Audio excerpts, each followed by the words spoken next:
All, and welcome to all of you. I'm delighted to have you all here and have this opportunity for us to engage in some dialogue around mindful leadership, around finding the space to lead. And I'm looking forward to a fun and energetic conversation. So finding the space to lead was a culmination of the work that I've been engaged in for really 8 years now of teaching mindful leadership, a combination of both mindfulness practices and leadership excellence development practices that began with my colleagues at General Mills. And then since 2008, I've had the privilege of working with leaders and employees at all levels from around the world. So I'm excited with the book to be able to take that learning and the stories and the practical applications and make it, I hope, most accessible to everyone and anyone who's interested in beginning to explore mindful leadership. And I'd love to take your questions rather than speak more about it. So let's do this as a dialogue. Okay, so I have the very first question queued up.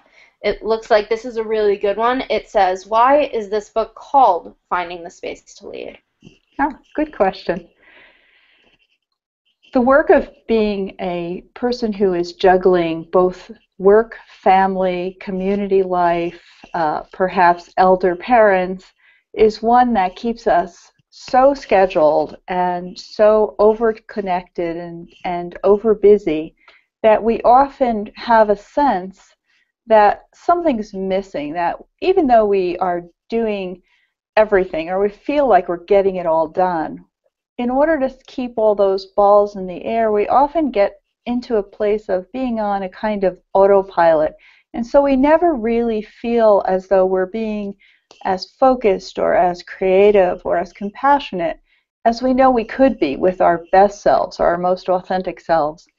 And over the years of working with leaders and in my own experience at General Mills with my colleagues there, I would often have conversations with people where this sentiment would be expressed. And I'd ask the question of, well, what is it? What would make it better? What is it that's missing for you? And over those years, the most common answer I would hear is, I just need some space. If I only had a little bit of space, then I could make those better decisions. Then I could be the more compassionate person I know I can be, or I could be the more creative person. And so that was the inspiration for finding the space to lead. Okay, I'm looking through these really interesting questions that we've got. So the next one I have is, why do we need mindful leadership training in today's world? Okay. If we listen to the news or read the paper or look at our screen of the latest news, every day it seems that the complexity and the challenges of today's world are growing exponentially. And more, we need everyone to be able to lead with excellence.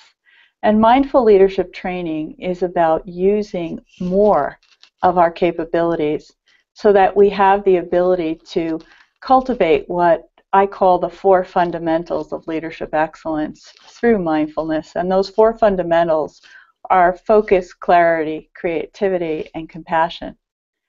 When we are able to cultivate them, when we're able to lead with excellence and be mindful leaders, we have a greater chance to do what I call the win-win-win. Good for an organization, good for employees, and good for the community. And if ever there was a time in history when we need everyone to be able to look for those win-win-wins when possible, it's now. That's great. I'm going to turn it over to our panel. The first question I have is from Krishna. So, Krishna, I'm going to let you go ahead and ask that question. Thank you, Nicole.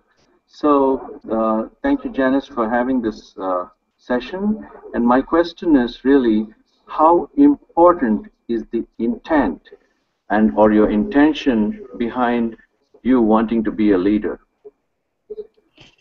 Okay, hi Krishna. Thank you for the question. Your intention to lead, I would say that in my experiences, the best leaders are people who are drawn to leadership because they have an intention to be of service, to make a difference. And so I do think that the intention you hold is very important to becoming someone who can lead with excellence.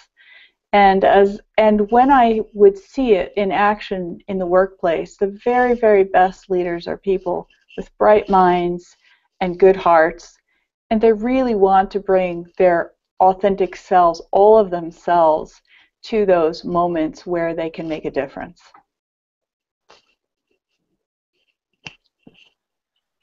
Okay, that's really great. The next question I have is actually from Matt, who's also in our panel. So go ahead, Matt, I'm going to let you go. Thank you, Nicole. And hi, Janice, and thank you for taking the time to do this evening. Oh, my pleasure. Thanks for being here, Matt. So I'm curious, you've got so much experience with this, not only this idea of leaders being drawn by the aspiration to serve, but also how mindfulness helps you get there. Could you talk a little bit about just the connection between mindfulness training and increasing our capacity to be a leader who's better able to serve and maybe even has greater aspirations to serve versus just focused on maybe our own personal achievements? Sure. Yes, thank you for the question.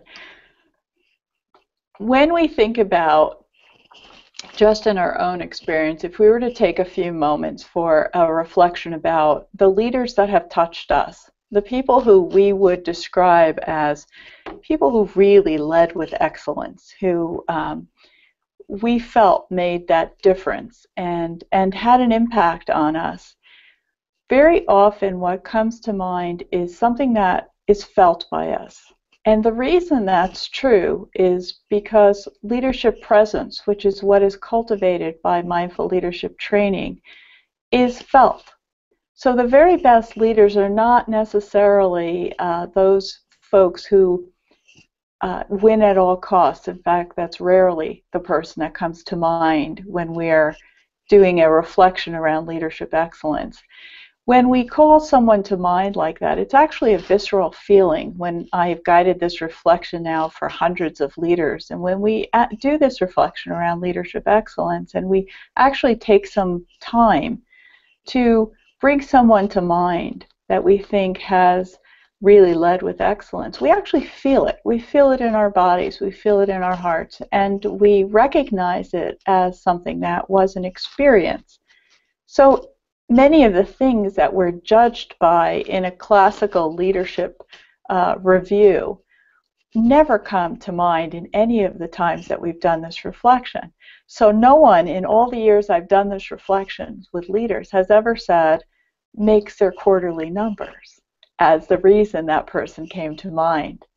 But it's not that that's not important, because of course we do need our organizations to be able to stay in business and to be successful, but it's more about the connections, and it's more about your ability as a leader to skillfully meet change or to skillfully initiate change. So those are the two things that are cultivated by this training of the mind, this mindfulness training that we then connect into how do I cultivate my ability to focus. Because when I'm focused on a conversation, for example, it's a felt connection. So there's that presence coming up as an example. Or when can I notice when my mind is so filled with my to-do list, with my full-length feature films that are running in my head, that there's no spaciousness for creativity? And can I learn through my mindfulness training to meet that busyness in my mind in a way that allows there to be more spaciousness for creativity? And I'd say there's many more, but I'll just say one more, which is compassion. Compassion for ourselves, for the people that we work with and for our communities in which we work. That's the win-win-win. as well. And when we do that, that's another way of connecting. So hopefully that answers a bit of your question. Did I answer it? You did. Thank you. Okay. Took me a second. I had to unmute myself. Sorry. No problem. Fantastic. So we have a question from the live viewers. This comes from Elmo Shade via the Google Hangout. The question is, how best to explain non-striving to an executive who believes that striving and adrenaline addiction is what got them to a seat at the C-suite table? Hello, Elmo, and thank you for the question. I think there's confusion around striving, and when I've gotten into this conversation, which comes up almost always, as soon as I begin to teach a retreat or a workshop and we get to the point of speaking about non-striving, it gets misinterpreted. So people think of non-striving as not doing a good job or not caring about a result. When in fact, if you describe striving as something that can actually limit the outcome, because we become so focused on a narrow tunnel vision approach to getting to the goal, that along the way we may be missing something that allows us to see something more about what's here for us and the choices that we're making. Whether that's an opportunity to find a win-win-win, so you get to some place, but along the way you're doing it in a way that's good for the community, good for employees, good for the organization, or it may be that that tunnel vision that gets you to the end makes you have blinders on everything around you. And so that could be market changes that you're not noticing. That could be employees that are getting burned out along the way. It could be a burnout of yourself that you're ignoring because the focus is so narrow. So it's about broadening what you're attending to and noticing when the striving can be blinding you to many things. All right. So I'm going to mark that question as answered.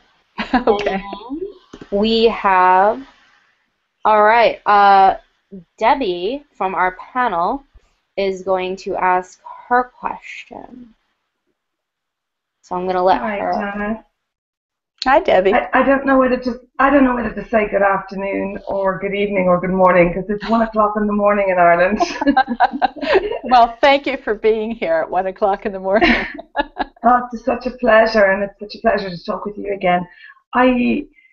It seems to me that what you've been describing and where the discussion is kind of, if I could find a pithy way to describe the essence of the presence of the kind of mindful leader, if there's something about to lead us, you must represent us. And there's something about your own presence that inspired me to go on to sort of, in terms of my own teaching of mindfulness. And I'm just curious because it's about the sort of the kind of current zeitgeist around connection. So much of it is done virtually. And I'm wondering, how do we develop our presence, but also how does that get transmuted across cyberspace as we're doing now? Yes, good question. Thank you, Debbie. It is a bit of more of a challenge to do things virtually, and yet I don't think it's an impossible challenge. I do think that when we are having open-hearted and open-mind conversations and dialogues, that there's an environment that's created that is a very mindful environment, and it can be felt. And so as someone who's influencing, so I use the word leader, but I guess I should take a moment just to say that for me, every single person has the capacity to lead with excellence. And because if we think about what a leader really is, a leader is someone with influence, which means every one of us is a leader because we all influence, whether we're talking about influencing friends, family, or global organizations filled with employees.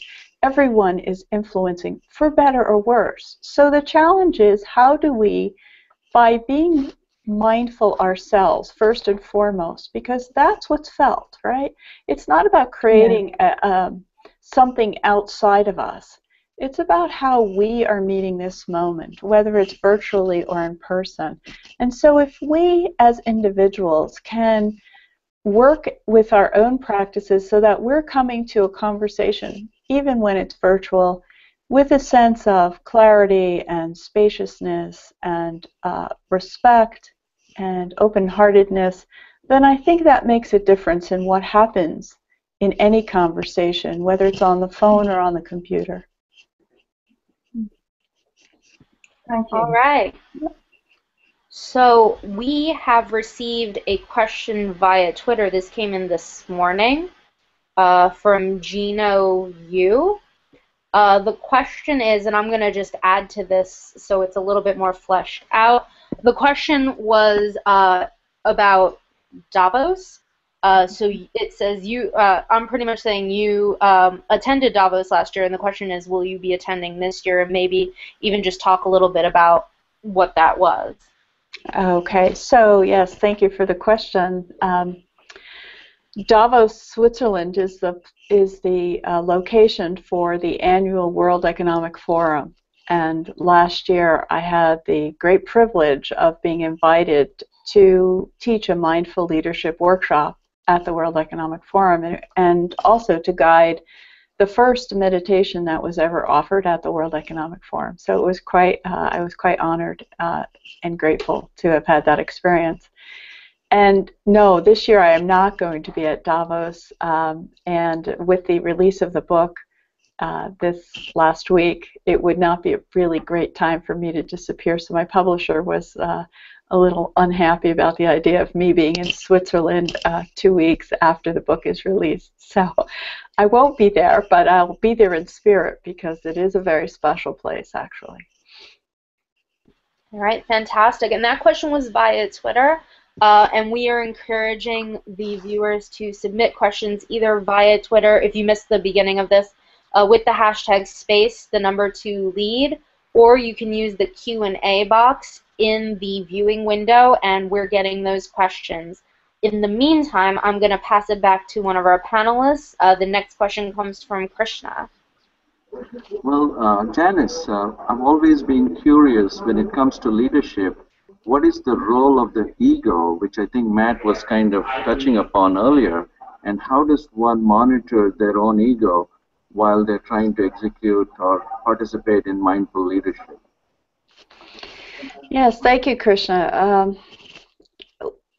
Ego is a part of us, and it's not as though we need to deny it or completely push it away. It's about how we begin to learn more about ourselves, our own, what drives us, what filters we have on how we are leading, or how we are, whether we're talking about leading our own lives, making choices about our own lives, or making choices about our organizations. So what's important is to have those times for practice and for reflection. So when we talk about mindful leadership training, a very key component of mindful leadership training is the art of reflection and understanding the power of reflection. And at least for me, I certainly know that being able to hold a question or hold some spaciousness and hold ambiguity for a while so that I have a little bit of a chance to see what's really driving this decision, or what's really behind it, or is this, am I making a choice that's not bringing everything into the picture that needs to be here. So having that learning and that training has been helpful. It's going to be a journey for all of our lives, for the rest of our lives. I don't think we're ever going to fully understand everything about us without being able to take those moments every day or periodically to do that practice and reflection. Very interesting that you brought about reflection, because what I tend to find sometimes is people get into a practice in order to achieve something. And like now we are seeing mindfulness training being used for performance improvement to win games and so on in sports and so on.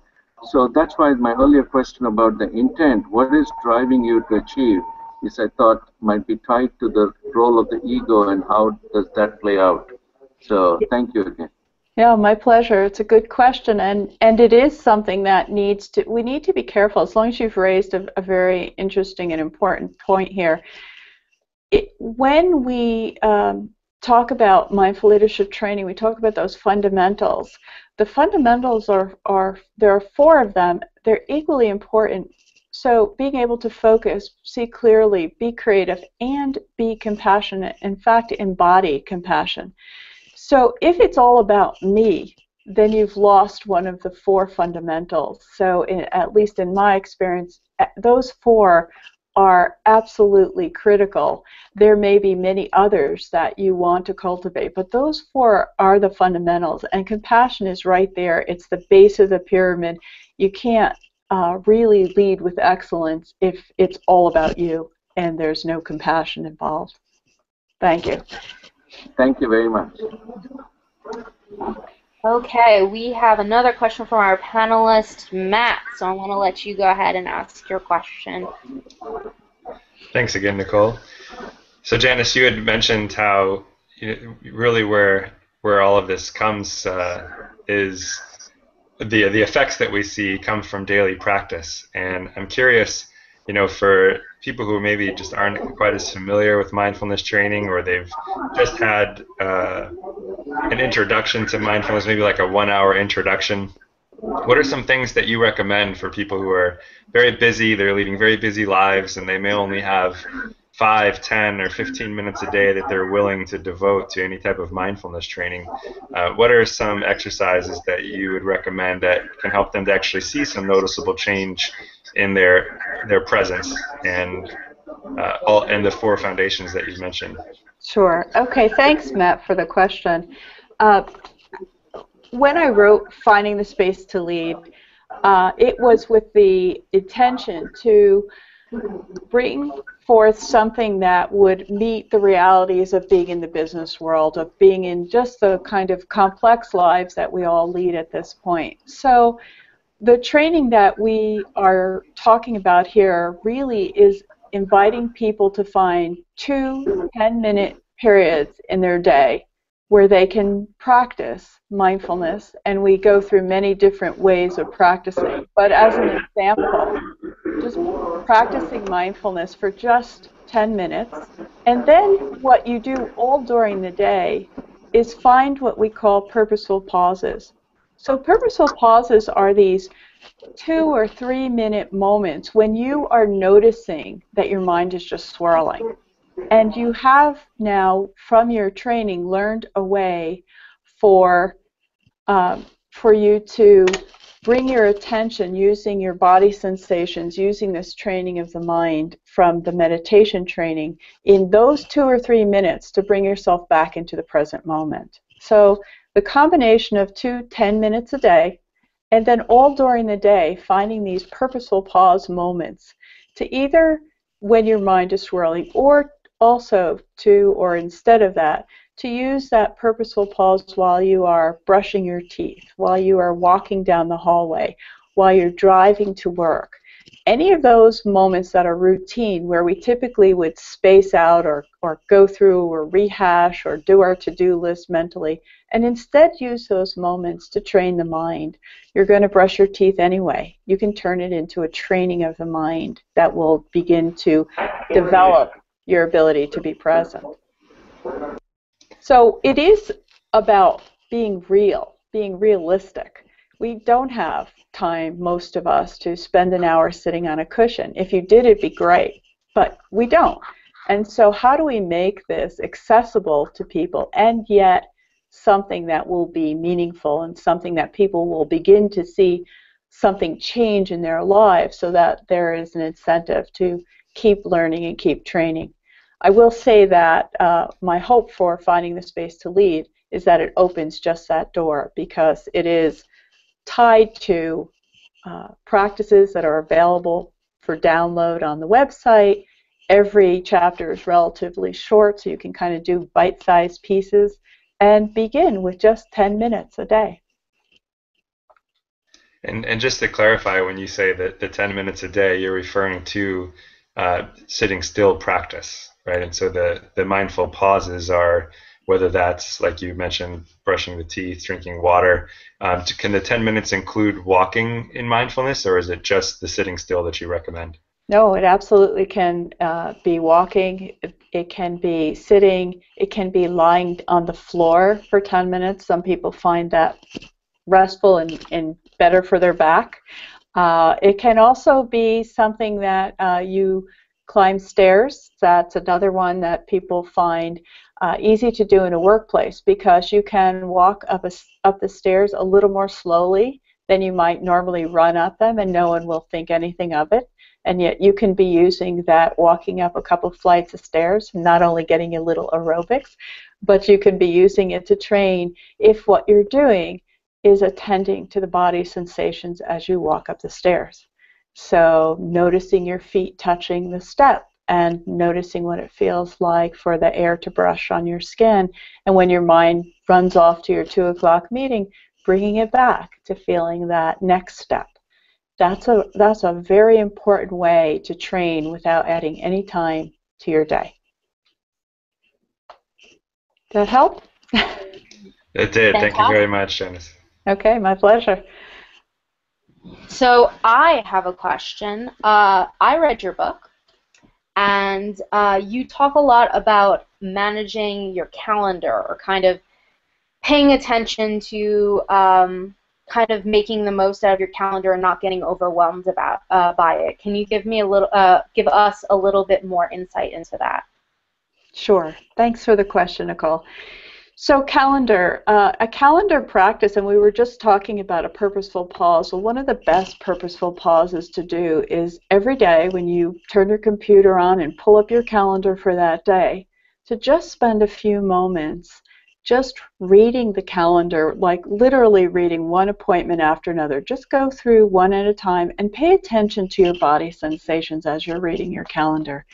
The body is full of incredible wisdom that we often just ignore. But if you're reading through and all of a sudden you're noticing your neck is getting tight, your stomach's starting to get butterflies when you read about that one, or all of a sudden you're tired even though you slept okay last night, these are important clues to something you might want to change about your calendar, about what's on it. We often abdicate our responsibility for our own calendar. And while there are certainly going to be things we can't do anything about, we have job responsibilities, we have family responsibilities, often if we look honestly at our calendars, so actually just spend a few moments investing in your day before it begins, you will find perhaps at least one or two things that you can at least question yourself about. Why am I going to that meeting? Or do I really need to go there? A little while ago, Krishna asked about ego, and calendar is often a place where we can look at, are we going to these things because we think it's important for us to go, or because it moves the dial on a project, or is there what's the motivation for us going to all these things that we're going to and doing all these things that we're doing? And in a few moments, you just sitting there paying attention, let the body help you sort out what's here, you can find a real wealth of information that begins to give you at least some questions about changes you might want to make, or choices that you might want to make that are different. The other thing I'd say about the calendar is sometimes once we do this, when we begin to do mindful leadership practices, one of the first reflections that you're invited to explore is, what are your principles of leadership? So what are those principles that are at the core of who you are? And when we allow the answers to that reflection to arise in us, and we perhaps discover for the first time what those principles are, what's really important to me, or you maybe rediscover what motivates you, what inspires you, what gets you up in the morning. You can, in those few moments each day, say, is there any part of my day that's fully aligned with my principles, or that helps to nourish that part of me that is inspired by something, or that makes me feel good about being of service? And those are good questions to ask in just a few moments. You don't have to always find the answer. It's just enough to pose the question. Okay, great. So I wanted to remind everyone that the Q&A box is still open. We've got about 10 more minutes left on this Hangout. I'm going to invite the panelists again. If any of you guys have a question, if you want to just like stick a hand up, and then you can unmute, and we'll take your questions. And I think I might be oh, I did receive one. So hang on 1 second. No. So the panelists, is that you, Geneviève? Yeah. Fantastic. Actually, thank you, Janice, for doing this and give us inspiration to go further. I've done quite a few projects in organization with mindfulness, and the first, I will say, issue that we have to go through is the link with religion. I'm feeling sorry about that, but it's our context, and especially in a business environment. So I would like to know how you deal with that, and maybe your suggestion, just to be sure that we can go further with your words, of course, that are in the book, and with all the teaching that you offer in our own way, but with your guidance. Yes, thank you, Jen, for the question. It is a big hurdle, and in fact, wearing my General Mills VP of Law hat, would have never allowed any kind of training to come into the building that had a religious piece to it, not because the company has something against any particular religion, but because if we allow one to come in and train, then we need to allow everyone to come in, and you may be hurting someone's sensitivities, or there could be all kinds of reasons. And so at least most American companies would not allow a religious-based program to be taught in the workplace.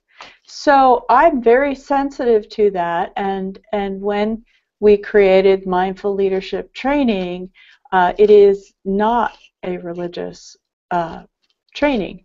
Mm-hmm. And the other thing, Jen, that I would say is, if you go back to these fundamentals of leadership excellence, and even if you go to compassion, so of course focus, clarity, creativity, no one's going to have a problem with that one. Compassion is not a typical thing to be trained, but compassion doesn't belong to any one theology or any one religion. Compassion is something that, first of all, almost any kind of theology or religion would embrace. The idea that we need to be compassionate toward ourselves, toward others. We need to be caring about the environments in which we live and work. So I really don't look at this as belonging to any theology, or certainly it's not about teaching or encouraging anyone to join any kind of theology or religion. So I think if we're careful about making sure that what we are teaching here is training the mind, and we're teaching something that is universal. Okay. So those would be the two things that I think would be most important to always use and speak about when you're working in organizations. Thank you very much. Yeah, the two words are very good, and also the compassion, things that you just say. Okay, thanks. Yeah, my pleasure. Thank you. Fantastic. Thank you, Geneviève. We have a question from our live viewing audience. I'm going to push this into the live view after I read it. It is from Deborah LeClaire, and the question is, what have you found helpful to get buy-in from the top about bringing mindfulness into an organization? For many years, I was on the advisory board for the Center for Mindfulness, which is a center that John Kabat-Zinn started at the University of Massachusetts. And we would have many conversations about how mindfulness really wasn't making any significant inroads into corporations, into businesses. And why was that? And I vividly remember that advisory board meeting where that came up. And I went back to my work at General Mills and thought about that. It's like, well, why is that? Because for me, it had become very apparent to me that my mindfulness practice had now intertwined with the work I did internally on leadership development. And so to me, it seemed like, well, it's very helpful to me and certainly has changed the way I lead. So why would that be? And of course, when I decided to see what that would be about and how could we make it come into the organizations and into the world, the answer to that question is, if you want something to change an organization, the best place to bring it in is at the leadership level. So bringing it into that officer and director level is where it came in first at General Mills. That was my hunch, and that was the approach that I took at General Mills. And I will say that the other thing I knew about from my work as a leader and with these terrific leaders at General Mills was, if you're touched by something and you're a good leader, you want to bring that to everybody you lead. And in fact, it was a couple of weeks after the very first group of officers and directors went off on our 4-day retreat in mindful leadership, where one of the VPs came to my office and said, okay, I want everyone in my division to know how to do this and to learn this. So what can you bring to my division, because I can't send everybody off for 4 days. And that was the beginning of a new curriculum that we have called Mindful Leadership and Wellness, that we teach to all levels and all different kinds of organizations, and we teach it live and we teach it virtually. So I think the answer to that question is you get buy-in by bringing it to that level first. Fantastic. Thank you, Deborah. So we've been, before we wrap up, we've been getting a lot of activity and excitement on Twitter about some of your upcoming workshops and retreats that are going on. I was wondering if you could speak a little about that. Sure, I'd love to. So we're going to have a couple of things coming up. First, our next Cultivating Leadership Presence retreat. So Cultivating Leadership Presence Through Mindfulness is the retreat that's been going on the longest. It's what has been taught for 8 years. It's going to be the 25th time that I'm teaching that retreat with my colleague Mary Ann Johnson. And we'll be teaching that in early April in New York, in the lovely Catskill Mountains, actually. So that's coming up in April. In March, I'm going to be in Minnesota teaching Leading Differently retreat, which is a 2-day retreat, a non-residential retreat.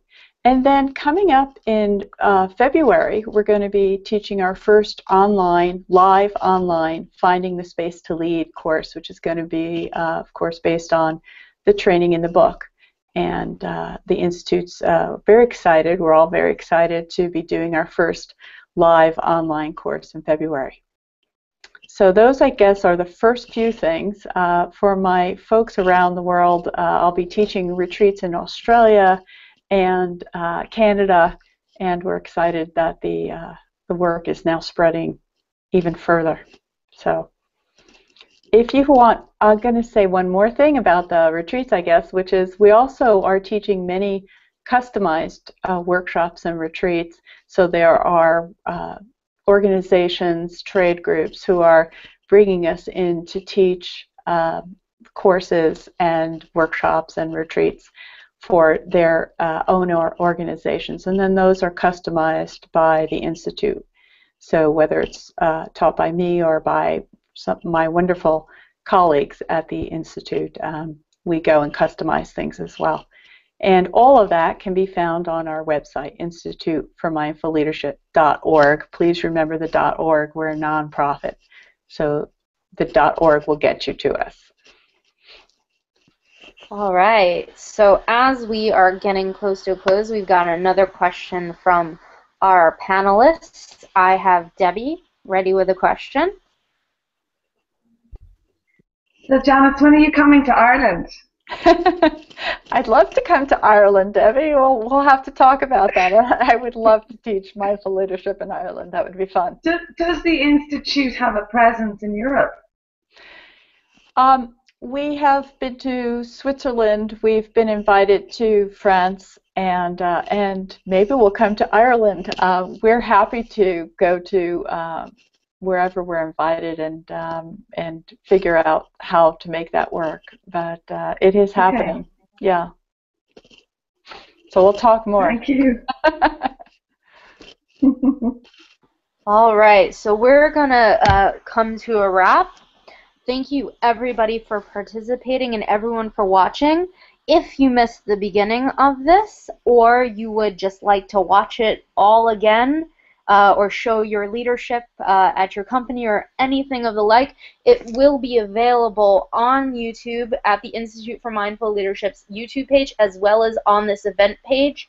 The video itself will be cataloged and will be available within the next hour.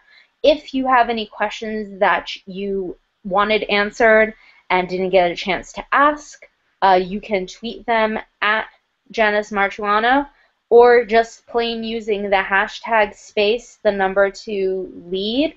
Janice's book, Finding the Space to Lead, which is what we've been talking about tonight, is available on Amazon, on all digital bookstores, so Kindle, Apple, iBooks, all that good stuff, at Barnes & Noble.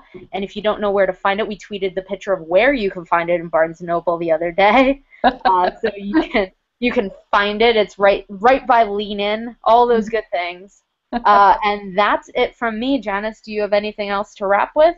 Oh, I just want to thank everyone for your interest and your support and your participation. And I look forward to speaking more about this and perhaps seeing all of you on retreat sometime in the near future.